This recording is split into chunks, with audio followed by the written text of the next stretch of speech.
बाद मैंने किया था, तो ये मुझे बहुत मना किया गया। रैम्बो साहब इस गाने में मेरे साथ थे। शादी हो गई थी कि नहीं हुई थी? नहीं, अभी वो फिल्मों में तो काम ही नहीं किया जब थी। हाँ, शादी के बाद तो काम ही नहीं किया ना फिल्मों में। तो ये एक श्रीलंका है, ये अच्छा गाने का शॉट है और मुझे काफी मना किया गया कि ये ना करें। क्योंकि आपको करने को किसने कहा? लेकिन वो जो डांस डायरेक्टर थे उन्होंने कहा? हाँ, वही कह रहे थे। डायरेक्टर टीम तो बहुत खुश थी कि मैं कर लूं। यार बड़ी बात। तो रैम्बो साहब ने सिर्फ मना किया कि है ये मरी ना जाए कहीं मेरे हाथ से। तो मैंने कहा नहीं मैं करूंगी। तो क्या वो उसमें गाने का कोई सीन था कि सूंड में लेता है वो जो हाथी है वो कोई? हाँ, बस ऐसे ही एक मोन्टाज टाइप जैसे म्यूजिक पे ना ऐसे ही। रैम्बो को डर लगा होगा कहीं हाथी ले ना उड़े।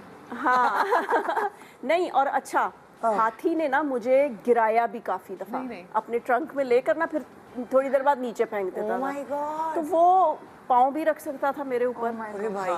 तो लेकिन वो एज ऐसी होती है कि कोई फिक्र नहीं होता, ना बच्चे होते हैं ना कोई पूछने वाला। माँ बाप को टेंशन होती है बच्चे की, लेकिन जो बच्चा होता है पीछे चढ़ा देना कि भाई ये कर लो तो वो जो जवानी है ना, उसके जोश में आप कर लेते हैं। एक जवानी के जोश में करते हैं और एक बच्चों को खुश करने के करते हैं। मुझे याद है हमारे बच्चे छोटे छोटे थे और हम कनाडा गए थे, तो कोई एक हाथी का कोई करतब वाला एक जो ना चारों तरफ लोग बैठे होते हैं, उस वक्त कोई शो हो रहा था, हम देख रहे थे। तो ना वहां पे उन्होंने बोला कि कौन जो है डेयर करेगा कि हाथी उसके ऊपर पैर रखे और मसाज करे पैर रख के। मेरे मियाँ ने ना बच्चों को खुश करने के लिए हाथ उठा लिया और वो अकेला ही था हाथ उठाने वाला, कोई और नहीं था। उसको क्या पता था कि उसको बुला लेंगे, उसने ऐसे ही हाथ उठा लिया कि मेरे बच्चे छोटे छोटे खुश हो जाएंगे। अब उसका दिल धक धक करे, सब तालियां बजा रहे और वो चला गया। पूरे हमारे पास एक पिक्चर है जो हाथी ने वो नीचे लेटा हुआ है, मुझे भी लानी चाहिए थी। वो नीचे लेटा और उसके ऊपर हाथी ने पैर रखा हुआ है और वो मसाज कर रहा है और सब लोग हंस रहे हैं और उसका सांस बाहर है, लेकिन वो कितने पले हुए होते हैं, जाहिर है वो कंट्रोल था कि उसने अपना वजन नहीं रखा। जैसे कहने का मैं कितना बेवकूफ था। अगर वो वजन रख देता मेरी तो रीढ़ की हड्डी चली जाती।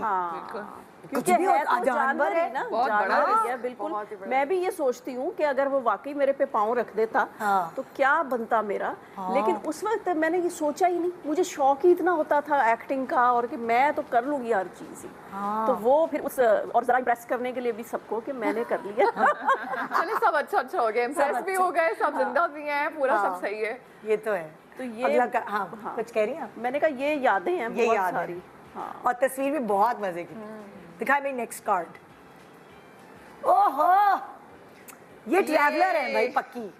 ये ट्रैवलर है भाई, ये कनाडा की है। ये तो मेरे घर के बाहर बैठी हुई हूँ मैं। और जब कैसे आपने जिंदगी गुजारी उधर?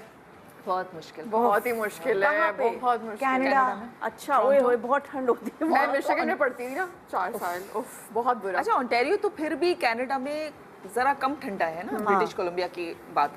लेकिन तब भी इतनी बर्फ पड़ती थी और शुरू में बड़ा मजा आता था। पहले साल तो लगा फेरीलैंड, पहले साल तो लग रहा होगा रोजा फिल्म चल रही है, बर्फ गिर रही है। उसके बाद ये रोजा हो गई। फिर जब बर्फ साफ करनी पड़ी थी ना, इसको रोक दे ताकि मैं उसकी कहानी सुना दूं। हाँ, ये जरा रुके ना, तस्वीर रोके यहाँ पे। तो उसके बाद जब बर्फ साफ करनी पड़ती है ना, तो फिर आपके होश ठिकाने आ जाते हैं कि ये बर्फ सिर्फ फेरीलैंड वाली नहीं है, बर्फ साफ भी करनी है। अच्छा, लेकिन इस पिक्चर से मेरी बहुत एक वाकया रिलेटेड है।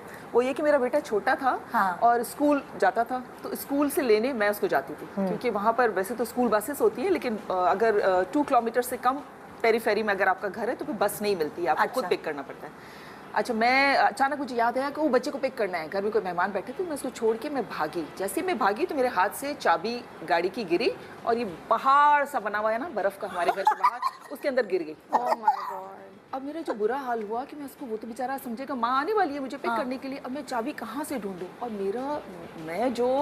मैं फिसली थी, पता नहीं क्या, क्योंकि वहाँ ब्लैक आइस होती है ना तो आप फिसल जाते हैं कुश्ती पहने। और मैं गिरी तो गिरी, उसकी मुझे फिक्र नहीं थी, लेकिन चाबी मैं बुरी तरह से यूं हटा यूं बर्फ यूं हटा, इतनी फास्ट मैंने कभी बर्फ। इस पैनिक में तस्वीर किसने खींची आप? नहीं, ये तो वो रिलेटेड है उस बर्फ से। अच्छा, उस बर्फ से। हाँ, मैंने कहा अल्लाह, इतनी पैनिक में तस्वीर भी खींच रही है। इतना कोई एफिशिएंट होता। तो लेकिन ये बर्फ के इतने सारे किस्से हैं मेरे पास कि मैं बता नहीं सकती कि जो बर्फ खूबसूरत लगती है तो ना। फिर चाबी मिली कि नहीं, वो तो कंप्लीट करें। कितनी देर के बाद मैंने बर्फ को, इतने पहाड़ को मैंने कोई 5 मिनट में फैला दिया। बच्चे के लिए तो करेगी ना। तो ये माँ होती है वैसे बर्फ साफ करते वक्त मैं अपने शौहर को कहूँगी आ जाओ तुम भी साफ करो, मैं अकेले नहीं कर सकती। लेकिन उस दिन मैंने पूरा पहाड़ खोल दिया सारा। कभी आप बर्फ में गिरी तो नहीं है, खुदा ना खास्ता? गिरी ना, तभी तो पैर फिसला था, कुछ की चाबी गिरी जाके। इतने बुरे तरीके से चोट नहीं लगी, क्योंकि टोपी शोपी ये सब पहन के हम लोग निकलते थे, तो वो सारा पैडेड होता था।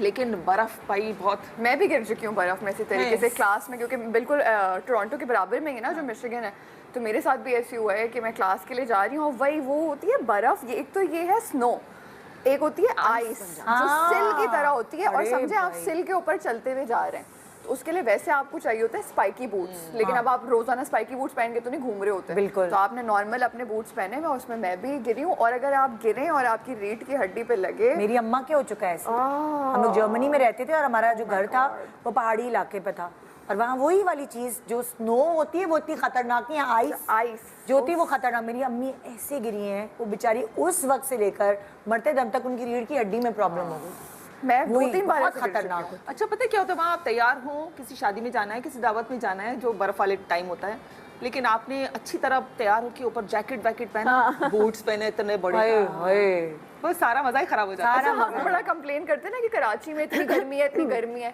जब से मैं वो 4 साल मिशिगन में रह के आई हूँ ना, मेरे मुंह से कंप्लेन ही नहीं निकलती कराची के लिए। मैं कहती हूँ अल्लाह का शुक्र है सूरज ही है ना, इसको कर लेंगे हम मैनेज। इतने कपड़े पहनने, एक दरवाजा भी अगर आपने खोलना है ना, तो आपने कितने ग्लव्स और कितने जूते और कितने मफलर पहन। अच्छा, और टॉप ऑफ इट अगर आपके घर की साइड वॉक पे कोई, आप तो गिरे कोई मसला नहीं है, कोई और गिरा आपको सू करेगा वो। क्यों? क्योंकि बर्फ साफ करना है ना, आपने साफ करके जितनी बर्फ उस पर होनी नहीं चाहिए, क्योंकि वो पैदल चलने के लोगों के लिए होती है, लेकिन वो आपके घर के साथ होती है साइड वॉक, तो वो आपकी जिम्मेदारी है उसको साफ करना। तो उस पे साफ करके फिर आपने सॉल्ट छिड़कना होता है ताकि वो बर्फ पिघल जाए। अच्छा, मशीनें भी होती हैं वहाँ जो छिड़कती रहती हैं, जैसे हम फिनलैंड गए थे वहाँ, यही तो गवर्नमेंट करेगी ना, लेकिन इनका जो साइड वॉक है उसको तो ये करने। अच्छा, बड़ी जान बनती है आपकी, जो इतनी आप नाजुक सी यहाँ पे होती है ना, सारी नाजुक पना निकल जाती है। बड़ा शौक है ना जिनको शादी करके बाहर जाने का, और कुछ लोग चली भी गई हैं, सेलिब्रिटी हर तरफ फैंस और ये वो। यार मैं शादी जी, तो नाज़रीन आपने निदा यासिर की बातें सुनी, और जो मेहमान इनके आए हुए थे उन्होंने बहुत अच्छे अपने ज़िंदगी के वाक़यात और एक्सपीरियंसेस शेयर किए। क्योंकि इंसान के पास वक्त के साथ साथ बंदा मैच्योर होता जाता है, तो उसके पास अपनी ज़िंदगी के हालात वाक़यात काफ़ी ज़्यादा होते हैं, जिससे वो दूसरों को बताते हैं और दूसरे लोग इससे मुस्तफ़ीद होते हैं। निदा यासिर का प्रोग्राम आजकल नहायत ही बहुत अच्छा जा रहा है। इसमें कोई फ़ज़ूल बात नहीं होती, सिर्फ़ और सिर्फ जो मेहमान आते हैं अपने ज़िंदगी के एक्सपीरियंसेस शेयर करते हैं हमारे साथ, तो इस लिहाज से ये